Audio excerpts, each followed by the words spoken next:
So welcome everybody to this latest edition of In Conversation, and we are delighted to be joined by the current Salford Red Devils coach, Mr. Paul Rowley. Paul, thanks very much indeed for giving us your time.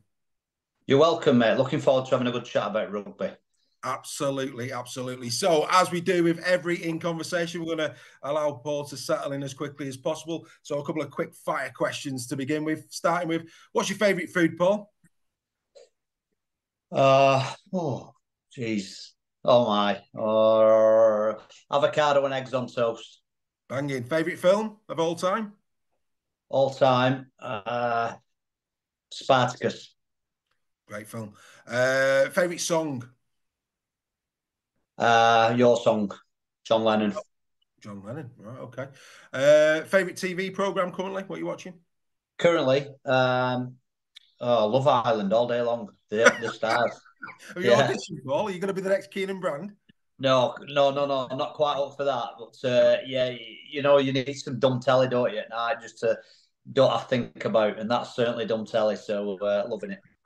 I'll let you tell Keenan that one when you next see him. Right, if you were going to take the family out, would it be on a rolly boat or on a speedboat? Speedboat. Absolutely. Favourite holiday destination on that theme? America. Nice. Any particular part? Not discovered it all yet, so anywhere where it's warm and a beach, to be honest. Fair enough, fair enough. Elvis Presley's Devil in Disguise or Kylie Minogue's Better the Devil You Know? Absolutely easy. Elvis any day of the week. I'm a big Elvis fan. I'm actually an Elvis impersonator in my spare time. If you ever need an really? Yeah. 100%. I'm a massive Elvis fan. My wife is as well. We love Elvis. Yeah. bit of other promotion there for me. Right. Centurion or Leopard?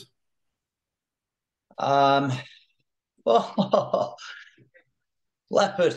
Nice. Paul Rowley, the player, or Paul Rowley, the coach? Player all day long. Who was your rugby league hero? Des Drummond. Oh, good man. Mine as well. I was about 14 when he played for Warrington, and Desi was my first hero. Absolute legend. Brilliant. Fantastic. So we have something in common there straight away. Yeah. Your favourite Elvis and Desi. Oh, yeah. We'll go for a hat trick. Let's go for a hat trick. Your favourite away ground? Favourite away ground, Headingley. Nice. Always full in it. Good atmosphere, the South Stand, isn't it? It's fantastic. It's an event. It's good. Who's been your biggest influence in the game, whether that be either as a coach or player? Who's probably made the biggest impact on your career? I grew up watching micron videos of Australian rugby, so I aspired to be Benny Elias. I wore green tape in the early part around my head and all that. But keeping people on the straight and narrow, and I always feel very privileged that I've had good guidance from good parents.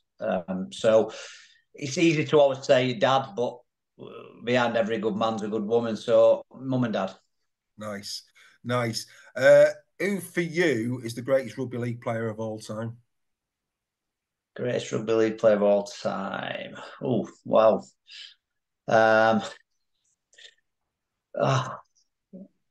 You've got me there. That's a really tough question. Oh, God. Well, again, you always refer back to what you grew up watching. So I enjoyed watching John Woods and Des Drummond. But Andrew Johns has been pretty special as well. He's a bit of an all-rounder. So I can't. There's too many. And I think everybody fits into a different category. But I like players that excite, that you pay to watch. And Warrington have had a few. I know you're a Warrington supporter. And I always said I'd pay to watch Leigh Breeze. I always like watching Leigh play. Yeah. I didn't know you were going to mention Leigh, and we've got one other quick fire question to ask you. But actually, as a coach, how impressed have you been? I mean, I don't know how much you've heard in terms of his time at Wigan. And of course, last year, the Broncos improved in attack incredibly well.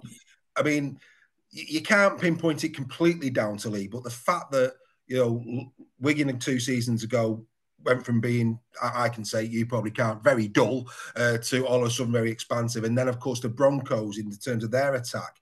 How much of that would you put down to Leigh from the outside looking in? Yeah, I'm comfortable saying it. They were dull, Wigan. They were tough. They've always been tough, and that's the DNA, isn't it? Yeah. But, thought Leigh definitely sprinkled some stardom and started making them, entertaining, along with a couple of personnel as well. Like Bevan French and Jai feel might just contribute to that a little bit. But overall, I think Leigh's input, without overly knowing a lot or asking a lot of questions, from the outside has been fantastic. I think he made a considerable difference to Wigan, and I have heard bits that that he was well thought of in the environment and from players and staff. And then obviously over at Brisbane, there you feel a little bit proud, don't you, when you see. Yeah. I'm not Warrington Sport, obviously, but when you say one of your own, I think you know what I mean. Yeah, absolutely. Yeah. I sit there and watch NRL, and when you see Leigh on the screen there, and I think, oh, well done, it's good, Yeah. and you feel proud that you're associated with him, whether that via just being in the rugby community or somebody So I think his input's been fantastic and valid, and like I say, I think everybody should be really proud that we've got an Englishman killing it over in the NRL and a good one, basically. You'd expect him to come back at some point with the way he's progressing. He'll possibly a Super League coach of the future, you'd say. Absolutely, and that's where we want him back, don't we? I'm not sure he'll be too keen. He's probably enjoying the sunshine of Brisbane, but absolutely, we want him back in our game, and sharing his wisdom with all our young players, and So we have to pay for him now, though. Is the NRL tax he's added onto his wages? So it's been a great move for him, and I'm really pleased for him. Yeah, who knows? He might end up staying over there as coach. That'd be hell of an achievement for our game if Leigh went over there and become a head coach. But there you go. Right, your last quick fire question, and then we'll get into you.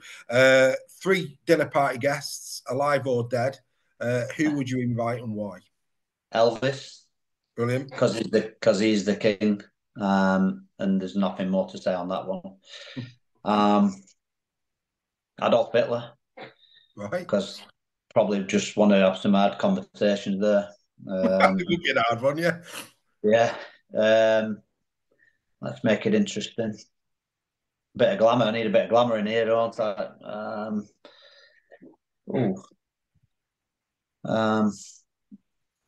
I would go Luke Skywalker.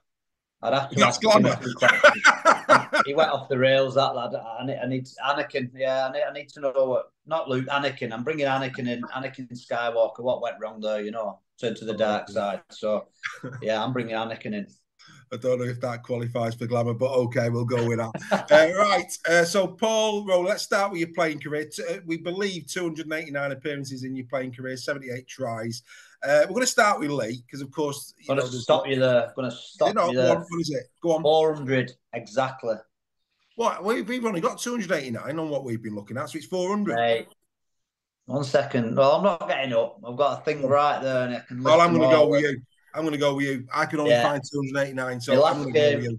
My last game was Sheffield Eagles at home for Leigh, and that was my 400th career game. I came back off a suspension. And they said, well, there you go. We stand corrected. It goes to show we need to go to better places for our stats then. I'm right in thinking you did represent Leigh on 2 occasions, 2 spells, didn't you? You had. I started at Leigh, and then Leigh sold myself and Simon Baldwin to Halifax when Steve Sims left, who was their then coach at Leigh, who went to Halifax. Yeah. Halifax was, big club at the time, so it was a great move for us. But being a Leigh lad, one that we weren't trying to make or trying to do. We loved it where we were. But yeah, definitely my best years were playing for Halifax. I really enjoyed in terms of my performances and form was at Halifax. So I did 7 seasons there.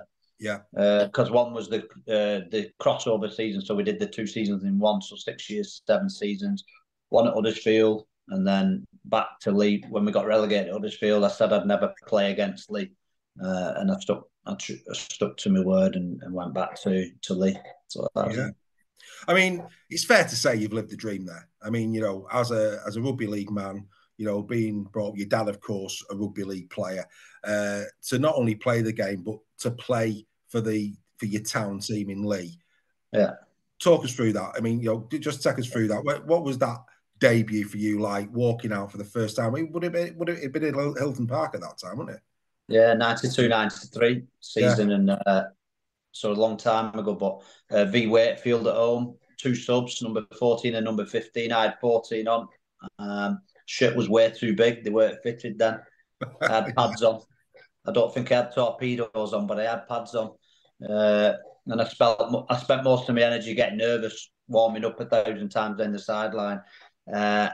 Came home, made a break. I brushed off Billy Conway of Wakefield, if you remember that name, and drew the fullback to Duncan Platt, who scored the winner under the post. So that was definitely my day, if you like, and I'll claim that day. And it's one that obviously I've not forgot a single detail. So yeah, that is living the dream, right there, you know. So that moment will live forever. And the day that I lifted the cup, the Northern Rail Cup for Leigh as a captain, that kind of your dreams then. So we're getting into dream category now. So that's like, yeah, I'm fulfilled here. I'm feeling good about myself. So yeah, very proud to represent Leigh. Whatever I did, I'm proud of where I'm from. Yeah, no, well, it's drawn you back in many times during your career. And of course, I mentioned your dad there, Alan.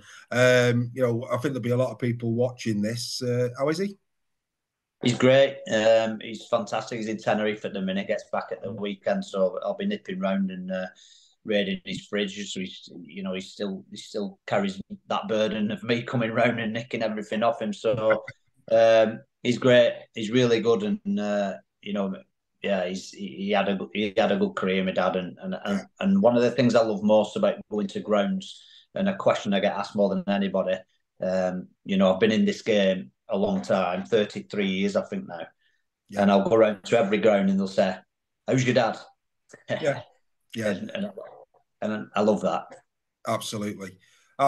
Well, one of our guest reporters is a man called Steph Sale. You'll know his granddad well, Tommy. He sends his regards, and I know there's a bit of a story there between your family and his, isn't there? Yeah, I mean, I'm not sure what the story you're on about, but I passed across myself and Tommy and my dad, like, well, Tommy had his own chair at Leigh, and I used to sit and talk to him all the time, and it was just a legend of a man, Tommy Sales. So and every club has them sort of characters, don't they? We've just lost one actually in Brian Bowman, a former chairman. Who's another? So they really come into your life, but they're special characters, and I think they touch everybody that they come across. So I'm not sure what story Stefan's been telling you, but I believe your dad took ill. Is what he told me, and Tommy, I can tell you now. I know where you're going. So my dad at 40. He was actually on the punch bag in the gym at Hilton Park, which is on the other side of the pitch to the offices. Long story short, he had a huge heart attack and basically crawled his way back across the pitch.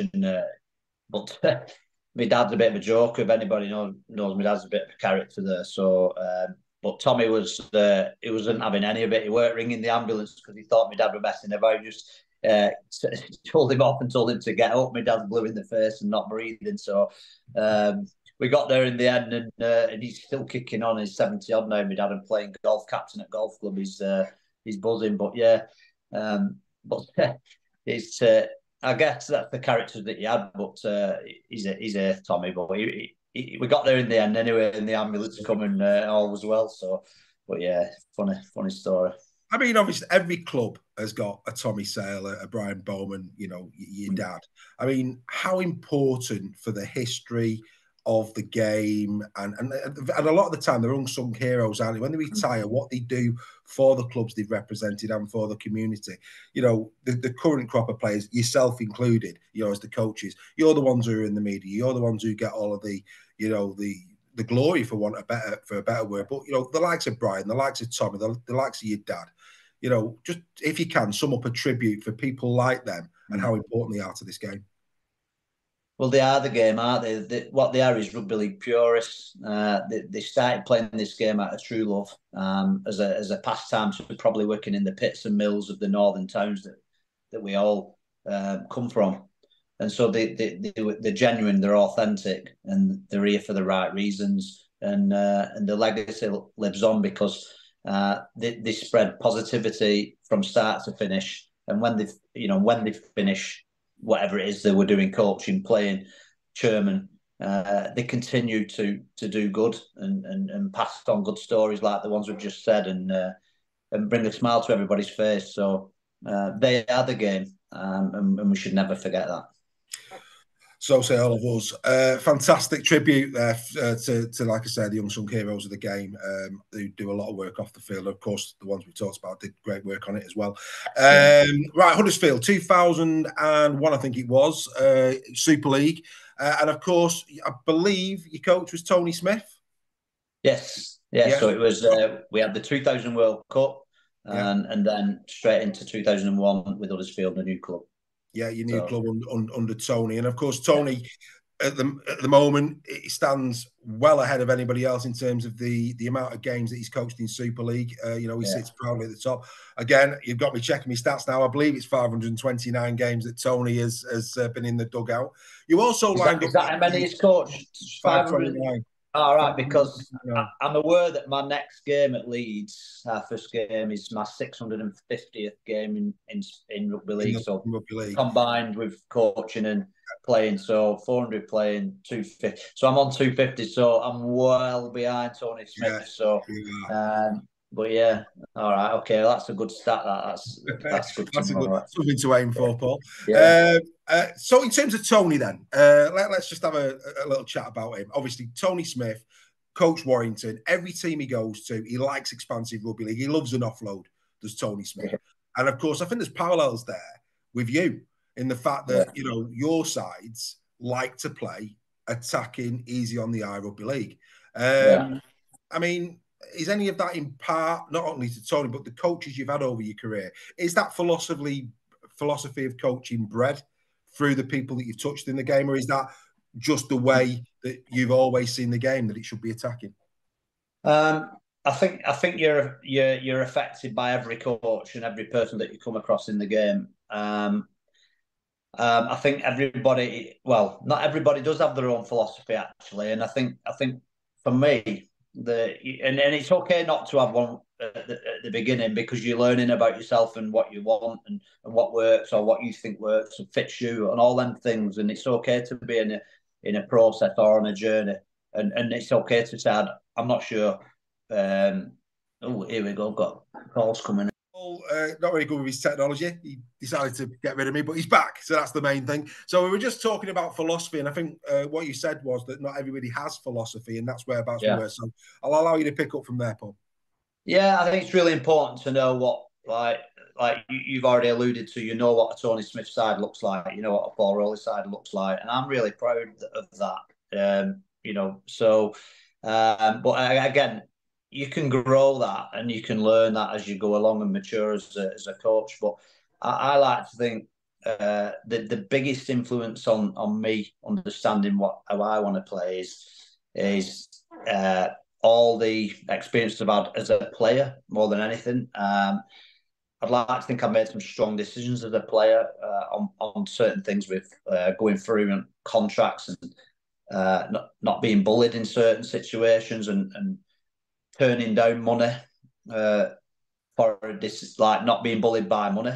So, which is obviously everyone chases the money and the pound signs are there, but it's not always the right decision. But it's a tough decision to turn down money sometimes. And I feel like I've done that in my career a few times and had to make tough decisions. And I think in the end, what it did for me is I went into coaching and I weren't afraid of losing, if that makes sense. So I try and coach to win, not to lose. And what I always find is even people with a philosophy sometimes go into coaching and then the fear of losing or effectively getting sacked changes your philosophy, and then you lose your authenticity and your ability to be carefree. So I have a big thing about something called intrinsic motivation, which is where it's got to come from within. And I always said to my players, I don't like focusing on the prize. I don't want to picture the grand final up at on the wall at the club, and because I feel like it suppresses your imagination and your creativity. I want people to enjoy, practice hard, and worry about all the little bits that'll bring the big bit at the end. So I like to create an environment that's really relaxed, but one where mediocrity is not accepted. But there's accountability through run by them, run by the players. So I know I'm babbling it a little bit here, but this is how it looks. This is how we get the product that we get, because we give a lot of empowerment on, which obviously then makes recruitment really important. So people like Callum Watkins, who we've got now as a captain, they're good leaders, and they police the group. And then what I always feel is when somebody lets me down emotionally, then it's hard for me to come back from that as a coach, because I feel like I give a lot emotionally. I have a lot of trust and a lot of empowerment. Again, all based around trying to get a team that's intrinsically motivated. So going back to what we spoke about with the guys, Brian, Tommy, and my old man, and all the people who's been and done bits before us and been legends of the game, whatever. They did it for the right reasons, and I like to try and find a group that do it for the right reasons. I understand the need to provide, and so get your contract done. I don't have any uncomfortable moments when people are talking money, and I know they're there to get a contract and get paid well, and that's fine. Do your best, but once it's done, then I want you here for the right reasons, and I want our environment to be one that they enjoy coming to, and they want to add to it, and they want to grow that environment, and we all feel a little bit of it, part of it, of something that's growing. And so, yeah, I don't know. I went in a lot of different directions there, but I hope that give you a little bit of sense into how we play on your original questions. But obviously, technically, then you pick stuff off Tony. Ian Millward was good at attacking wise, picked stuff off him. I think for Tony, the more I learned from Tony is how to talk to players, and how to get the best out of players. He got the best out of me, and I always said it's very, very rare that when you finish a game and you've lost, that your first feeling is feeling bad for your coach. And I only had that with Tony. And now that might have been the art of manipulation.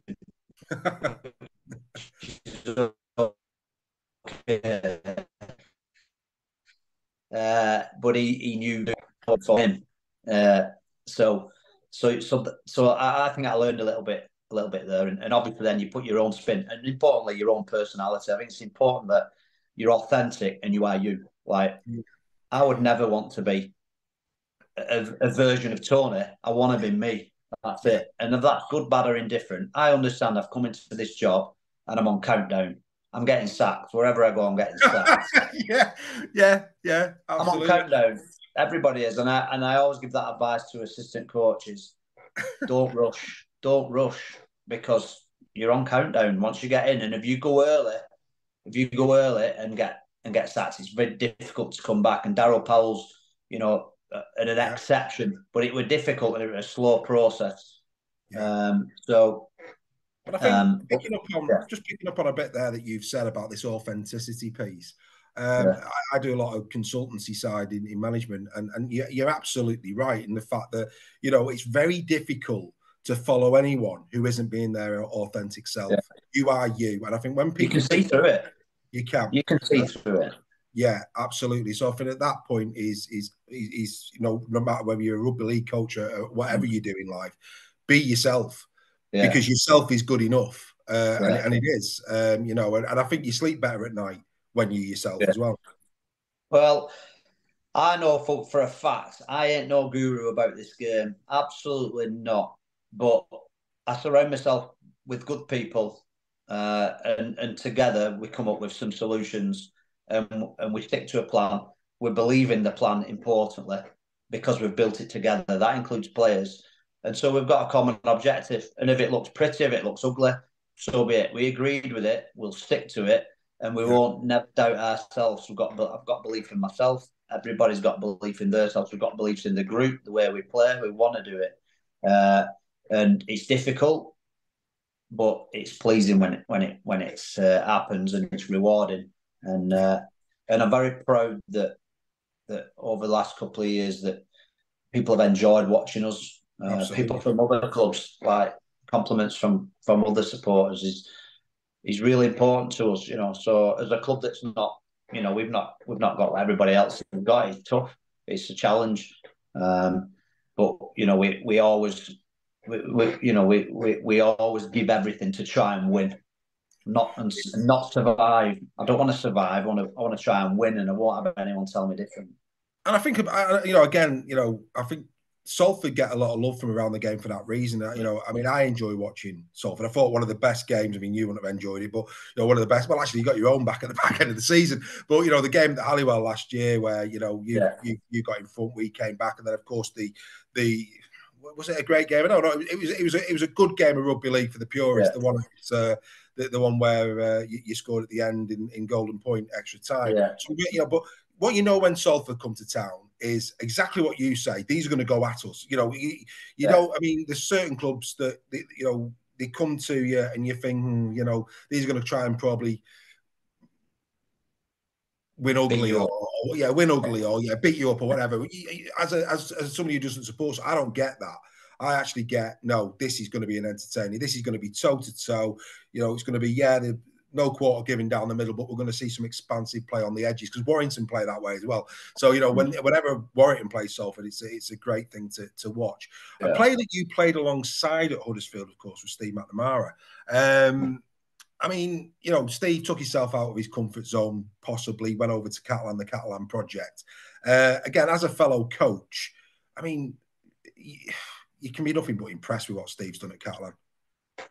Yeah, you lost me when he went out of his comfort zone. He's living on the beach in south of France. Yeah, but it's a big project, isn't it? French Rugby League going over there. It's a big project, isn't it? I played with Steve at Huddersfield in 2001. He was always going to be a coach because he was a student of the game, even then. I remember listening to Steve and his thoughts on the game, and he was a deep thinker. And I think the job that Steve's done is remarkable. I think, like, especially last year with all the travel, obviously I've coached Toronto, so I know what the travel's about. Yeah. The travel, all the the ways up to prepare different than everybody else is a testament to what he's done. And I think, you're only as good as your players, I guess. And I think the best thing he ever did, he brought Sam Tompkins and he brought McElaurin to that club. And they brought toughness, accountability, and a different culture. And I think that was the single best decision that Steve McNamara made. And I think he's been fantastic. I think he comes across really well when he speaks. He's very humble and very complimentary of other coaches and understanding. But he's strong in his word as well. So I think he's been great. I think he's I can't. I stand there and people like that inspire me really. So they're inspirational to me. Yeah, and I think when the squad came out this year, I think to see the French players this season that are all over, Romano's in there, Laguerre. I mean, we're massive fans at Super League Raw of Artemore. We think this is a season where he's going to light up Super League. I mean, obviously Sam has been there; he was always going to play.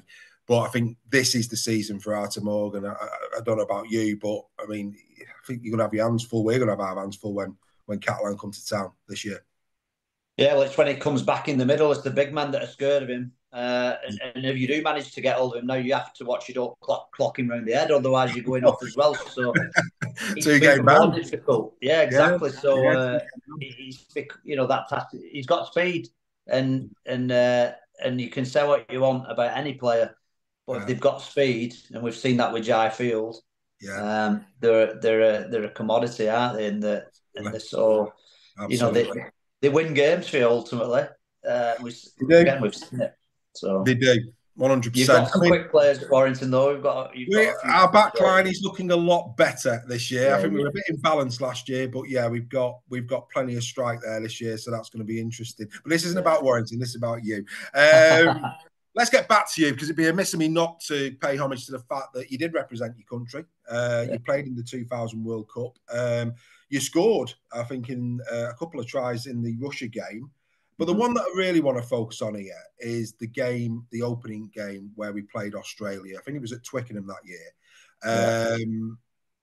Paul Rowley, rugby league player, walking out with an England shirt on to play the mighty Australia in a World Cup. We talked about living the dream. This is different stratosphere, isn't it? Yeah, I mean, I played in '96 against France, the European Cup at Gateshead. That's right. Yeah. But playing against Australia and adding to that opposite number 9 was Andrew Johns, who I've already alluded to earlier. I've got a great picture of me strangling him up on my wall, and he won't know who I am at all. You know what I mean?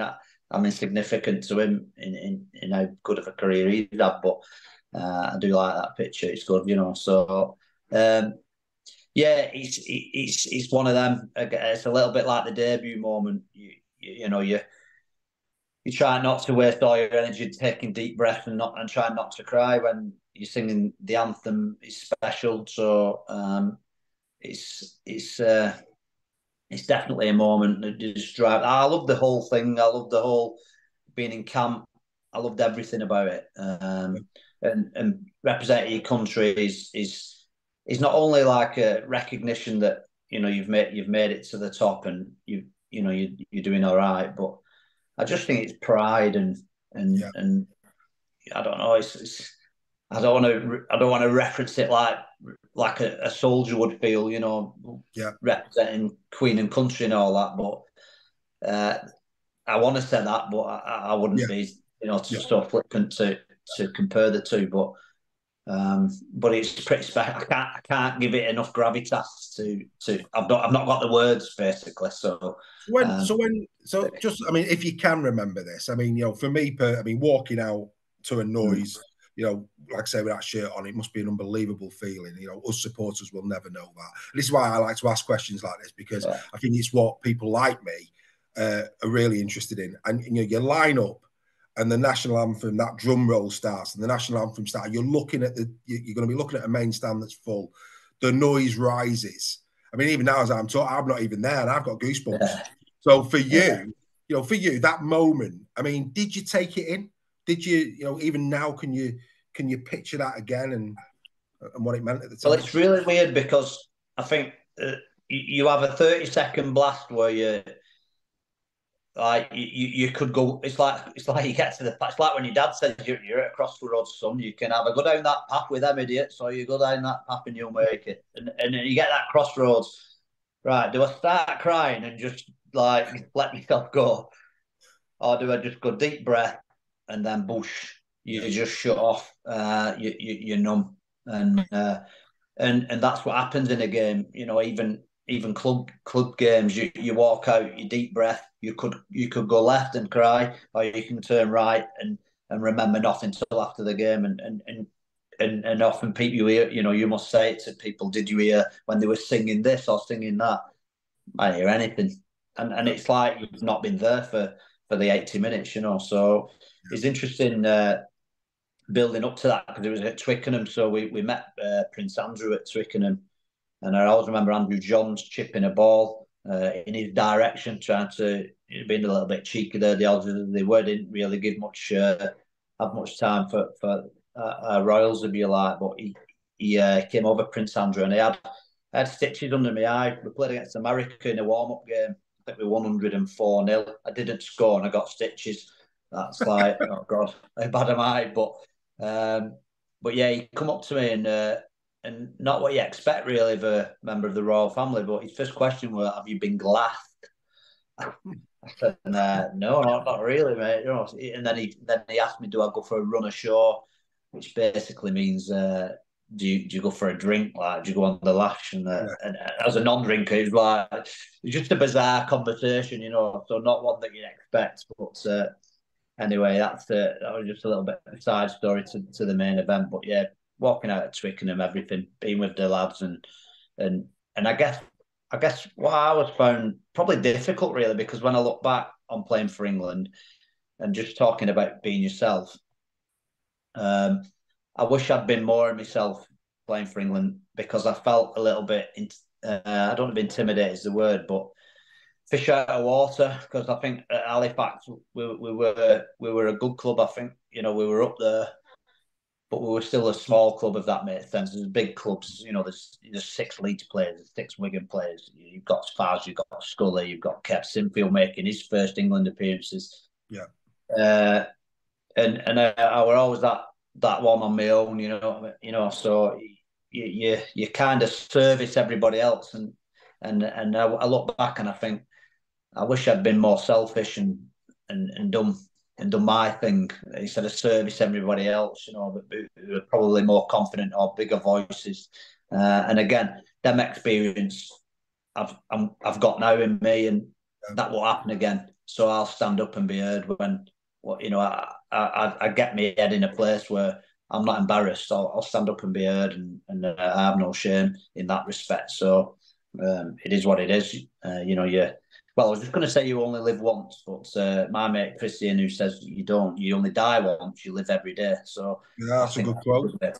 So. Yeah, I love a good quote. And I think what you've just said there, I mean, again, this, because where we're going to now is you transitioning to a coach. And as you've just said that there, your past regrets in terms of taking those opportunities, being your authentic, playing the way that got you the shirt in the first place, that must be something that you're very passionate about in terms of delivering to your current players when they get similar opportunities, whether that be, big semi-final games or big final games or whatever. Is that must give you a lot of pride to be able to, relate your experiences to them, to give them the freedom to go and do what they need to go and do. Yeah, and it's quite interesting when they, you could probably go on and get highlights video of Salford the last 2 years and find a few clangers in there. And I kid you not, even no matter what the more stressful situations, more often than not, I chuckle, and because I'm not going to kill anybody for that. I'm saying, no, you just practice harder, get it right. But I laugh because I want them to do that. They're trying to, and if I blow their legs off for doing that, then they're not going to do it again, and then I've lost what I'm about. So, try and see the funny side in most things. But yeah, them experiences and regrets, if you like, definitely motivate me. And I remember when I turned up at Salford in 2019, I would say one of my highlights at Salford since then is working with Logan Tompkins, because I watched Salford quite a bit before I went. Wasn't coaching or anything, and he used to get some hammer off the fans, and so to work with him and try and encourage him to remember what it was that got him signed as a kid from St Pat's to Wigan, and enjoy his rugby and stop servicing Jackson Hastings. You just give him the ball, no matter, even if he saw space, give him the ball. No. Get him running again. Get him running. And in that half a year, working alongside him, it's always their work. I'm not taking any credit. It's his work, but just reminding him what it was that got him where he is to, where he was that day was getting playing again with a smile on his face was one of the most rewarding things that I've done. And it was just going under radar, and it's not a big thing, but to me that's fulfilling, and that's what coaching's about. That's fulfillment, and that's my job. And eventually he started in the grand final. He took over Joey Lussett, and Joey was on the bench. No disrespect to Joey, but I was made up that Logan took that spot. So I know it's a little side story, not a big story, but that's what I'm about. So Well, this is why we interview the way we do. You know, I'll go with you, and I think the interesting, because I was going to talk to you about this later, but we're doing now because I think it's the perfect segue into it. When we had Dan on, I talked about how good a man manager you were because I asked him that question. You can go back and see what he had to say about it. But I said, from the outside looking in, you look at what you've done at Salford over the last few years. It's fair to say, you first of all, I mean, like, there's some players that you brought in. Tyler Dupree, when you brought him in, is a good example of it. I think Ormond Royd's another good example. I think Sam Stone's another good example of this. Players that have come to Salford and perhaps weren't fulfilling their potential. I mean, you spoke about Callum Watkins. I thought your decision to put him into the second row was inspired. I really did. I think it's just prolonged his career for me. I think he's playing incredible at second row. So we talked about this with Dan, that, under you, it appears that players have come into the squad. Kay Custer be a case in point this season, who would fall into that category where he's probably not had it his own way at Wigan. Now he's got an opportunity under you. And Dan said that, as one of your key skills is the ability to man manage, which must be really good for you to hear. Yeah, it is. Like I said, I'm not a guru. I'm not a guru. Tell me one that is. There's always somebody who knows more than you. There's always, and you should always take the information of the people around you. The players have been around different environments, and so we just do it together. But I just try and be honest with people and give a lot emotionally to them. And I try and be authentic. All the things we've just spoke about, and it seems to have a reaction, because people, they want the best for me, and I want the best for them. They know I want the best for them, and that includes staff. I'm not sat here. They always say never appoint your successor. I always try and appoint my successor, always, because I want my successor to be able to give me everything. I don't want him to hold back. Like, this is good, but have what he thinks really good in his back pocket till the day he gets the job. I'm talking about assistant coaches. I want them to put it. I want them to do the best for me, and I'll do my best for them. And I want to appoint my successor. I always think that there should be a succession plan, and because you have a timeline and or sort of lifespan, should I say, and then you want a new voice, and you go into new different things. So, and the thing there, though, Paul, is how can you develop a culture if there isn't a succession plan? Because if different coaches come in, I think, and again, going back to my own team, I think this has been a problem at Warrington over a bit, certainly since Tony left. Steve Price was there for a while. He changed the culture. Then, of course, there's been the changes of Davil. Now, of course, we've got Sam, and with that will be a culture change. If you can promote from within, so your assistant coach now, eventually, like you say, and I think it's really refreshing to hear, that you're in a revolving chair. That. You'll either get up and walk yourself, or at some point somebody will kick you out of it, and that. So if you can develop the next succession after you, that for me, and this is why the likes of Wigan, I mean, Saints is probably would probably not suit that really, because they do tend to change the culture. But I think Wigan over the years have certainly done that. You see this culture within the club. Sean Wayne, now it's Matty P. So I think if you could achieve that at Salford from a cultural perspective, a DNA perspective, would be a massive benefit to the club. Yeah, I mean, ideally it's supported with resource. So if you reference Wigan, for example, to me, I look at Wigan, I look at Saints, I look at Leeds, and every one of them clubs has got a figurehead that's strong. If you look at Chris Radlinski, Mike Rush, the figureheads are Gary Ebrington, and so they're the leaders, and then the coach is the next one. The coach is the second one on the list. It's the leaders. They create an institution, a big organisation that promotes, that feeds it from the underneath. And them institutions are the clubs that have won everything over the Super League era, because they've got strong. They say winning starts in the boardroom. They've got a strong man at the top, and the guys that come in particular at Wigan, they go along with that institution, and every now and again they bring a little bit of stardust in, like a Leigh Breeze, what we alluded to before. So the process is there. They join the process, and they'll get the TV and they'll win the trophies, because them clubs are going to win trophies no matter what, because they're an institution, they've got a strong leader, and they'll win trophies. And then each coach who comes in will add a little bit more of his own flavour, and do a good job. And I'm really envious of that scenario, because it'd be nice to have them tools and resources and support systems around you. But what I also do is recognise that with that comes an awful lot of pressure as well. And so them coaches who are in them, like me, privileged positions, we're all privileged. It's easy to say anyone would win. Yeah. It's not the case. There's pressure with them jobs, different pressures, but there's pressures. And so I respect everybody who does a job like that. Any coach I respect, because it's a tough job and it can be very lonely at times. So, but you're right. Succession in any organisation, in whatever it is, however it looks, is the key to longevity. And the top clubs have always been the top clubs, and they've done that for a reason. So. Absolutely. And I think, you've touched on this a couple of times in terms of, one of my philosophies in life is if you can take the best of others and add it to yourself, you become even better. And I think that you've intimated that as we've gone through it, which I think is good life lessons, if nothing else. Obviously, we've moved across, we've looked at your playing career, and now certainly talking about your coaching career. During your time at Huddersfield, I think you went 16 games beaten in a row. I mean, we saw Wakey last year, Mark, and I thought Mark Applegarth, I thought he handled it superbly well.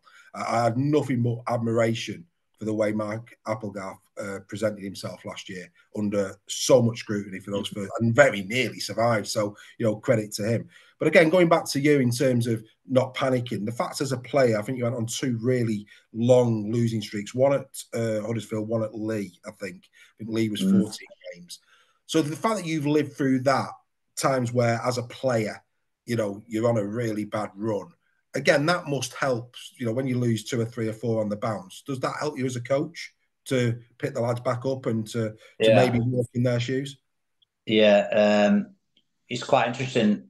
It got relegated with Huddersfield, and it's one of the most enjoyable seasons I've had. So that tells you a culture were right. So I'm still enjoying going to work. Never once to not enjoy it. I loved turning up to train. I love training. So I'd never get bored of it. It's the best thing in the world. And everyone says coaching is great. It's second, always second to playing. Playing is the best thing. You can't replicate that, and I miss it. Yeah. But yeah, all them experiences, and when I look back, some people write books, don't they? And they generally live in a 4-bed detached. And they've got a cat, a dog, a boy, and a girl. And they got a shed load of international cats, played for one club, got a lovely testimonial, laughing. And then they talk about adversity, and you think, bollocks. It's like. So I like to think I've coached at League One, Championship, and Super League, and I've played at every level. And I've been at top of Super League, and I've been at bottom of Super League. And I'd like to think that them experiences are absolutely invaluable to where I'm at now. Being able to deal with different people, different environments, different scenarios, and then throw into the mix that we coached a team that went home and away transatlantic, and the problems and trials and tribulations that came with that. Can I touch on that? Toronto. I mean, something that was tried, ultimately fell. Looking back, I mean, we always talk about Cumbria. I mean, I know the game needs to expand. I know that, it's great to see what Catalan are doing. Toulouse were competitive last year. That's really good. They keep going on about London, and I get that.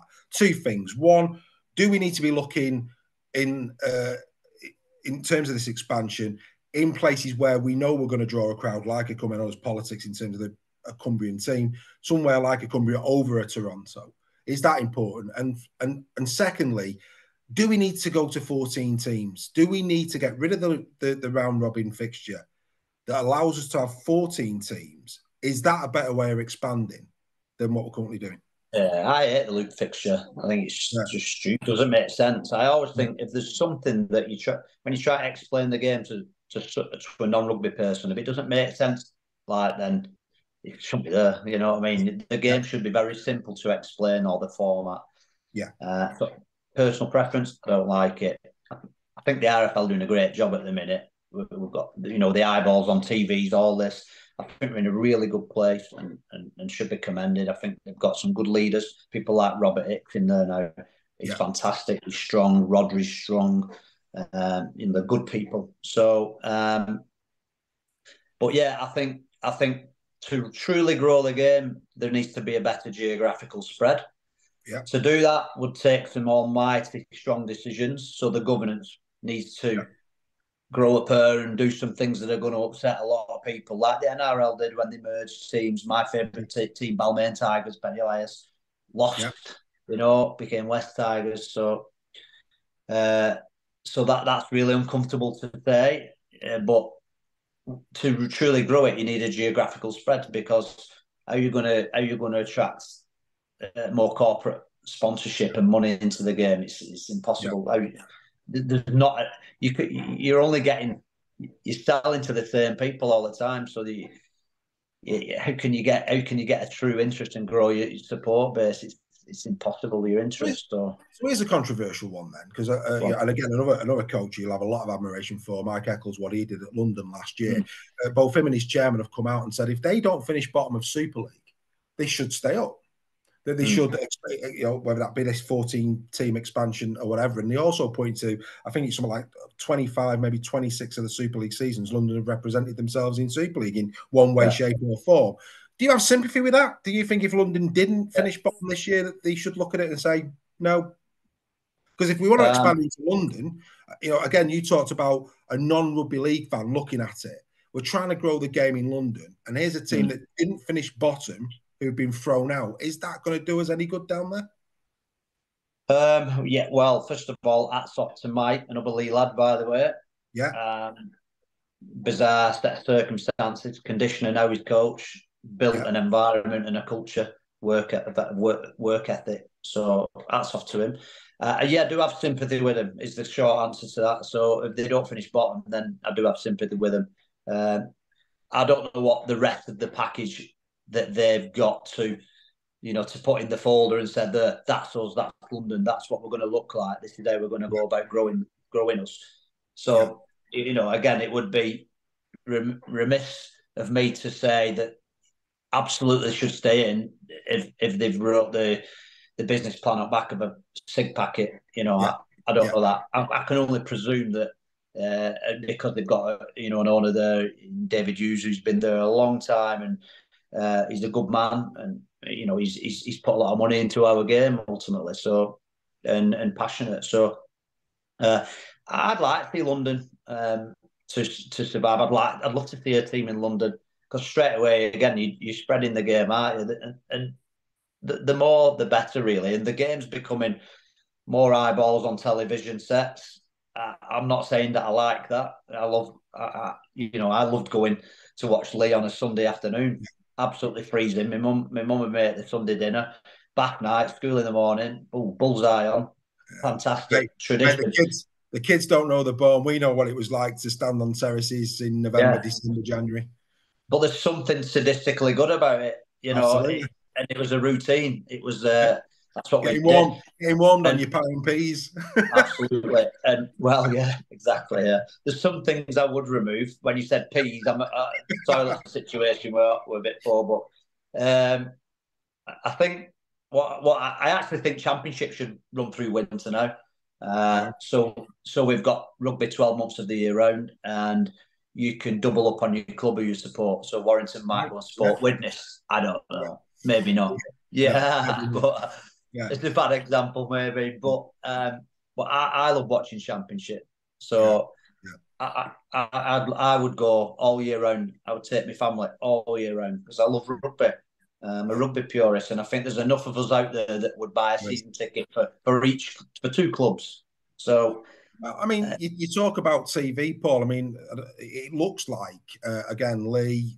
Hull Derby looks like it's over 17,500. World Cup Challenge sold out. I know Warrington's season ticket sales are doing well. Leigh's season tickets of membership, have gone incredibly well. So, and I think even the pre-season friendlies, there've been some decent crowds. Yeah. Oh, there's an appetite, isn't there? And I think everybody recognising it's a bit of a new dawn. Everybody's like, I don't know about you, but my kids and that, they've been like tapping the feet, twitching. When's it starting? When's it starting?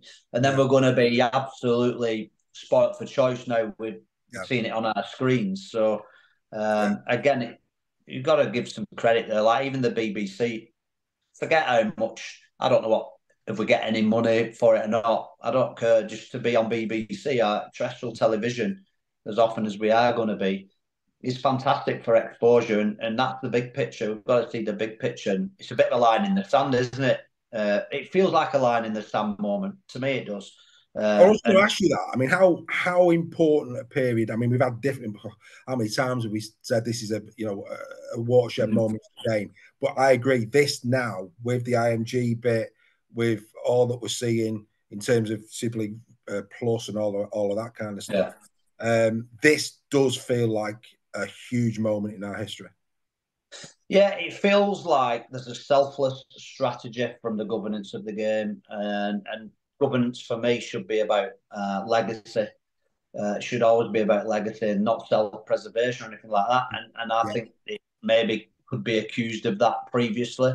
And I just think you've got to make strong decisions in governance that aren't always going to be popular, and that'll always be the true test. If you try to expand somewhere, you've got to make some unpopular decisions. So that'll be the true test. But judging our governance on what they've done up to now and that line in the sand moment, as we just said with the IMG, etc., then they've just propelled this game into people's front rooms on a different level that's never been seen before. So there's got to be tremendous plaudits and pats on the back. We're really keen to be critical and we're like that. It's because we're from north of England, we like to find the worst in everything, but there's a lot to be optimistic about. And so, let's hope so. Let's hope so. Just a quick yes or no on this. Very conscious of time. We've got to do your 13. I want to get through a couple of other bits we Salford before we get to that. Captain's challenge, yes, no? Yes. I agree. Big wasted opportunity there. Right. Just quickly we Salford, and then we'll do your 13. It's fair to say Salford fans have probably never had it better over the last few years. The Jackson Hastings era, of course, getting to the grand final. And let's be fair, that season, you had them sweating. There's no doubt about it. In 20, I'm trying to get my years now, the Brodie Croft year, 22, where you battered St. Helens, absolutely battered them. I think might be around 21. And then, of course, you played them in the semi. That's memorable for that Tommy Makinson professional foul. We won't go there. But yeah, I mean, it's fair to say through the way you've played, and I have to say, you talked about recruitment earlier on, Hastings, Croft. I actually said he'd go back and see the preview show from 2022. I'd seen enough of Brodie Croft. Maybe I should become a scout. And I said on the pre-season show, this guy could be as good, if not better, than Jackson Hastings in Super League. He's got something about him. And then lo and behold, he comes in and becomes Man of Steel. You're a genius. I am. Yeah. You started Salford. No, I'm only. No, but I did. I mean, like you. I mean, I've got the NRL app, so I watch every NRL game. So I love rugby league. I'm like you. I watch it. Yeah. My wife understands now that we're back into the rugby season. But yeah, I saw enough of Croft to think he would really, really fit in well. And Dan Sargent said he found his love for the game again under you. Before we get into this because Salford fans are going to want to know where the club's at going into the new season, so we have to satisfy that. But in terms of the last few years, the likes of Hastings, the likes of Croft, your spine of Brierley, Croft, Sneedy, Ackers, of course. Before last year, you had the addition of Ollie Partington in there. I think the season before that was it Elijah. It was Elijah, wasn't it? Elijah. So you've had some really good spines. As a coach, but it's been wonderful to watch some of some of your tries have been outstanding as well. The Lafay one at Hull FC last year, the amount of hands it went through, joyous, absolutely marvellous. As a coach, when it's executed the way you can execute it as a squad, it must be wonderful to see. But you say about privilege. Has it been a privilege to work with the talent that you've had over the last few years? Yeah, it's just an easy answer. It's a privilege to work with the talent, and when it's tough and when times are tough, it's them guys and their attitude and the personalities, the character, all that sort of stuff. That really, like, they are the shining lights that just give you energy. And I'm 49 in March next month, yeah. So they keep me immature in a good way. And so yeah, I love going to work with them guys. That, you know, there'll be times where you get down, but when you're out with on the training field with the lads, or you're in the team with the lads, that's proper high, you know, and they give you a lot of energy. And like I said before, they keep you a little bit young. Fantastic. How good was me thingy? Yeah. I mean, you know, in terms of Brodie, incredible player. I mean, we'll get to Salford in a minute, but I think from a Leeds perspective, I think their recruitment's been really strong. I think in terms of place changes up the table, we reviewed Leeds on our weekly programme on Tuesday. We all put them top 6. They're going to have a good... I think Leeds will probably have a better year, won't they, this year? Yeah, and if you've got money to spend, then you're gonna spend it on spine, or young props. And we had all 3, and we've let them all go young. The pre, obviously, Crofty. Crofty's money well spent for Leeds. Absolutely, it's a great piece of business for them. Absolutely, don't blame them. If I had the money, I'd take him from another club, and Ackers as well. Both good characters, both good guys. And what Brodie did for our club, then you're right, it was a privilege to work alongside Brodie and watch him play and you know, and help him find his best, if you like. And he added a lot to our club and our culture, and we'll some of that will stay with us as well. So some of the standards that he set, his own personal standards. So, and we wish him really well and all the best and all that. And so I seen him yesterday at the Super League launch, and it was really nice to see him. I didn't get enough time to chat to him, to be honest. So, but I was really proud of him in his time at Salford, and I'll continue to be proud of him and Ackers when I see him play, you know, for Leeds. And like I was with Tyler when he won the grand final, I was made up for him because we started off talking about representing your country and making debuts and all that. And I know how I felt. And they're just living the dreams, you know, and everybody's got a right to chase the dream, and that's what they're doing. So I'm very proud of them.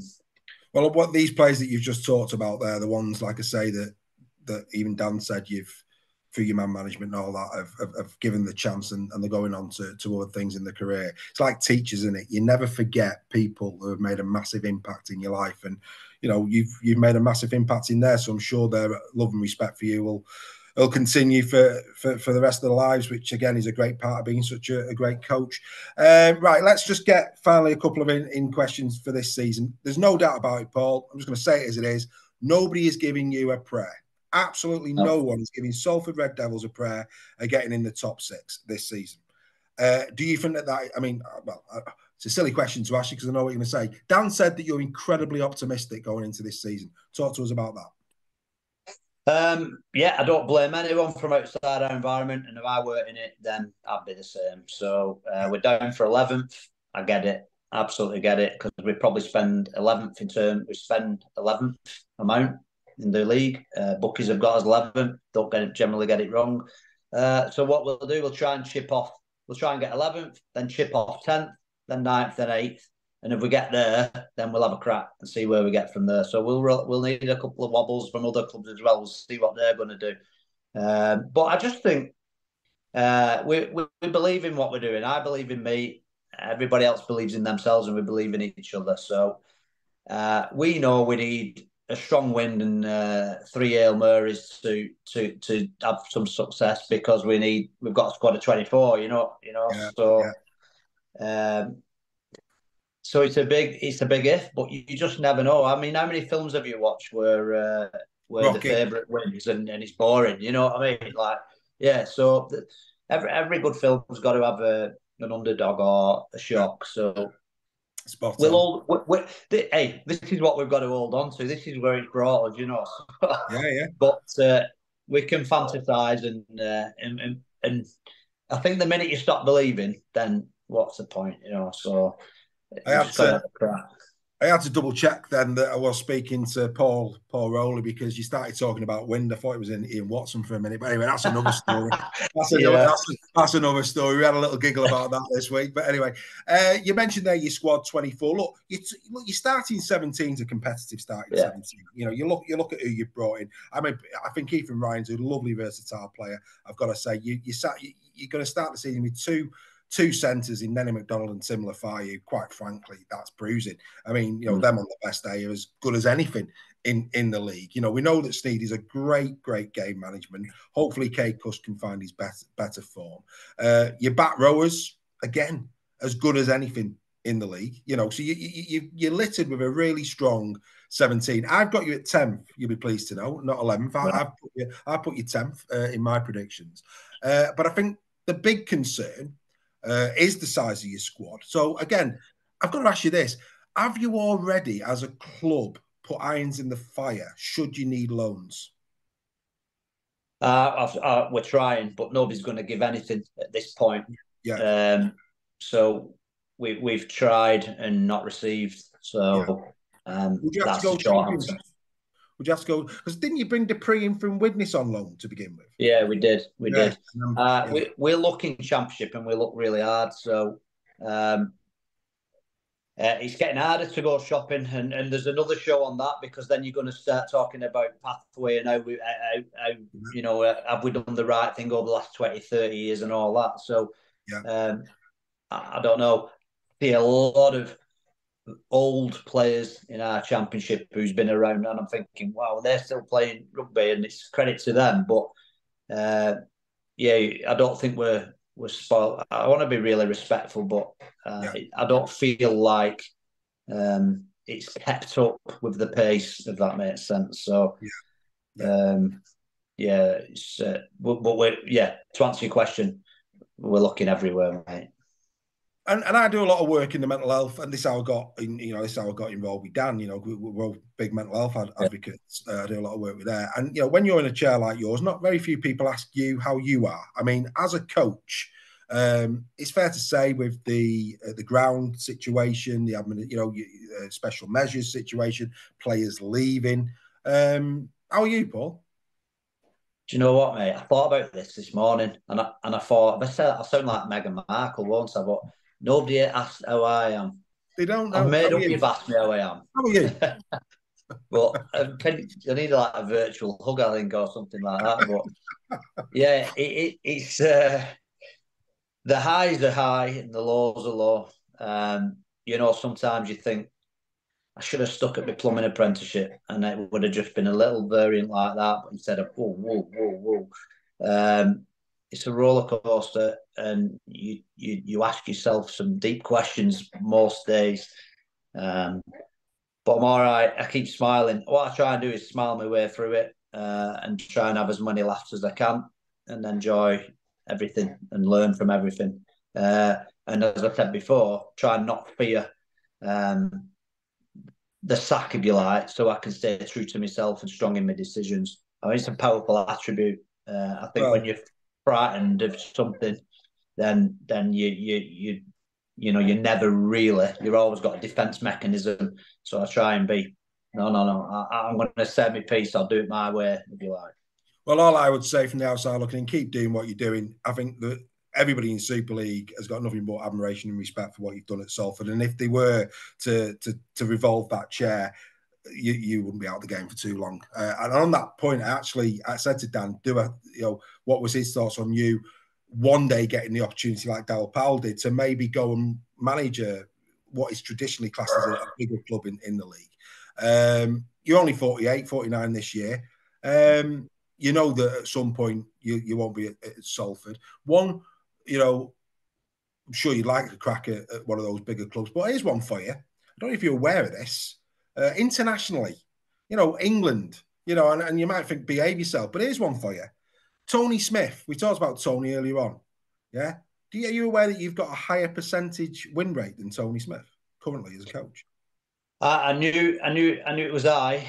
I knew it was I. So on that basis, if Tony's, Steve McNamara, Tony Smith have managed it. Could Paul Rowley one day be England coach? One of our things at the club, what we do is, and since I've been in there, one thing we insist on is providing clarity, black and white. We give clarity, so your clarity on that is love nothing more. So that's my next dream. Absolutely. Well, who knows? You've lived many. You might live that. Right.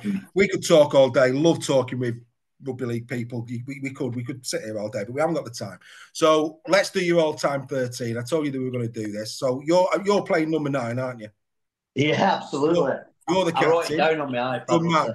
So Paul now is, so whether this be, and I think we open this up to play, I don't know if it's a mixture of playing and people you've coached, I don't know. But basically what Paul now is going to do, he's going to walk us through, if he was going to walk onto the field of play with 12 other players, who would those 12 be? He's going to be the captain, he's going to be number 9. Paul, we're going to start at fullback. Who's your fullback? Well, I'm going to go with my boy. He's me. He's renowned for being my lad, my son. So I'm going to pick my little fella, call him Kez, off the old film with Kez, in Castleford. So Ryan Brierley will be my fullback because he's finishing. He's a great player, isn't he? He is a great player, isn't he? Yeah, he's good. He's good. He's got speed. So I need speed. So he's got speed. He's a student of the game. He's been my salesman for me for everywhere I've been. And yeah, we just, he's as good for me as I am for him, and it works for us. So why would I not have somebody I trust with my life at fullback? Yeah. So who's your 2 wingers? Okay, so I'm going to take one of my current team in Nenny McDonald on one wing. Right, okay. Because I have certain players that like a guilty pleasure type thing. Somebody who he's tall, he's big, he's fast. He's a bit crazy, in terms of he's not in a box, is he? He's there's the sort of player that the Libri is. To me, you're paying to watch them sort of players. I like Nenny. I think he'd be great, So Nenny on one wing, and I'm going another box office, Freddie Tuilagi on the other wing. So a little bit different in style, but entertaining. So we're getting the punters in here. We're getting the crowds up. Yeah. So absolutely. Centres. So I'm going to pair him up with a couple of good centres, so I'm going. Freddie's going to pair up with Tim Laffey. So some Samoan flavour over on Tim. He has been a brilliant addition to our league, hasn't he? Tim Laffey. Yeah.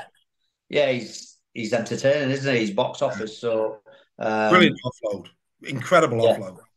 Yeah, he's been great. So yeah, he was a find. We'll take that one. So Tim in one centre with Freddie, and we're going to go Callum Watkins with Nenny McDonald on, and when he was playing centre. So good athletes, tall, a bit frightening prospects, isn't it? So and then Ryan would have to get on a ladder to see over that. In front of him, he just needs to put the ball over the line, Ryan, untouched. Don't worry, Ryan's in a dinner suit. Don't worry, it's a big team. It's a big team. So a couple of halfbacks here. So I'm going to go Yachtin and Longy at halves. Both runners, both brave. Yachtin's got a wicked step. Longy controls the game, cheeky, bossy. I like the pair of them. I think they'd be good. So, there's my halves. And then I'm going to go front row. I'm going to go Carl Harrison. He's my favourite player. How do you rate his lad at Warrington? He got his contract this week extension. Yeah, he's blossomed. I want to say blossomed late, but he's not. He's a prop. Yeah. And that thing. Look at Tyler. They come later, don't they? They mature. Props such an hard position. And you toughen up when you get mid-20s to end of 20s. So he's been great, is the answer to that.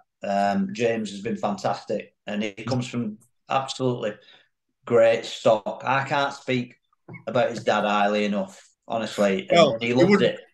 You wouldn't want to not speak about Carl Harrison highly enough, would you? Well, he couldn't catch me, so there's a plus. If I didn't speak high, I'm running. But the thing with Carl is, as an hooker, now I'm being really selfish. you couldn't get him on his back.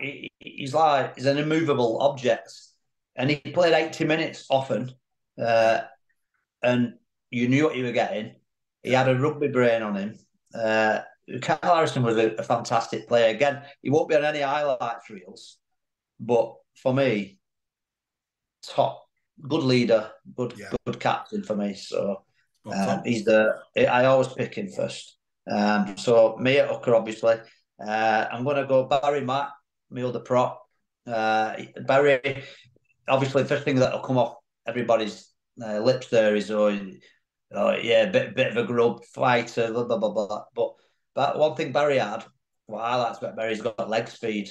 Makes it a big boy with leg speed like that, and he's got a step in there. So I think all that sometimes gets overshadowed by his aggressive nature.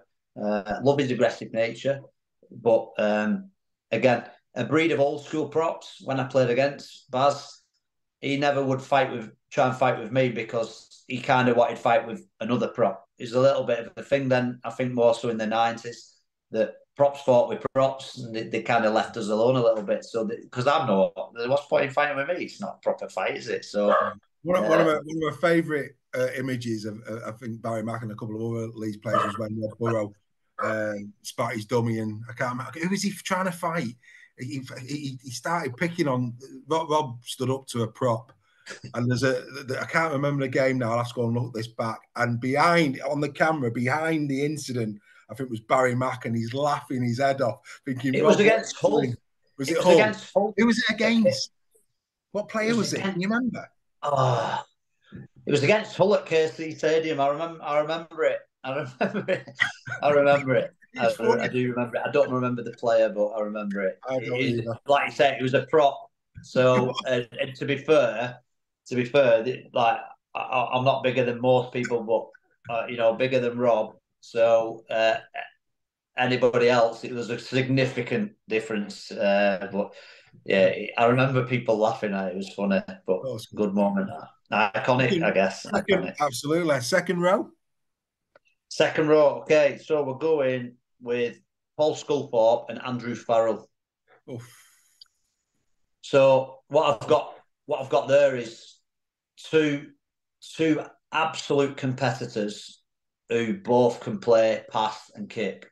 Yeah. So if you want a back rower on you, so back row is predominantly run at fourth defender in, which is a pivot. Yeah. So if you're a pivot, you're going to brace yourself to tackle one of them two, and you're going to probably need some help from the third defender. So you're dragging attention, and now you've got a back row who can pass, you got a back row who can kick, and you got a back row who can run over you. Yeah.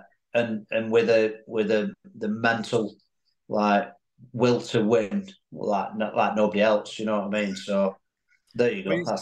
You'd argue with those two. I mean, if you were going to have a talk of certainly the top 10 players, English players to have played, those two, whether there's a lot of players, but they'd be discussed, wouldn't they? Oh God, yeah, they're there, aren't they? Yeah, have to be. And they're not an afterthought. They're thrown in early, aren't they? So Scully was Scully was an incredible player. I mean, but different types of player.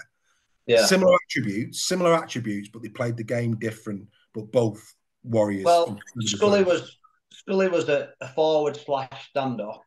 Yeah. And Faz was a back rower / prop. That's right. So they kind of the perfect fit, really, because Faz was a big man.